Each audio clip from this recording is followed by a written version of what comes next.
আমি রান্না করব আলু আর শিম দিয়ে কাতলা মাছের ঝোল। জন্য আমি মিক্সিতে কাঁচা লঙ্কা, টমেটো, আদা আর পেঁয়াজ পেস্ট করে নেব। আমি মাছগুলো ভাজা করে নিচ্ছি।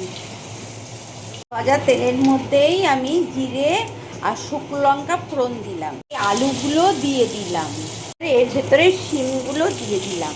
এবার এই পেস্ট করা মশলাটা দিয়ে দিলাম, জিরের গুঁড়ো, হলুদের গুঁড়ো দিয়ে দিলাম, বাটি ধোয়া জলটা দিয়ে এবার কষাতে শুরু করব। তেল ছেড়ে দিয়েছে, এবার জল দিয়ে দেব।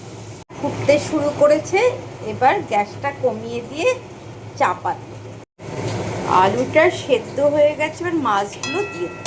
এই মাছগুলো ঝোলে দিয়ে দিলাম। মাছের ঝোলটা হয়ে গেছে।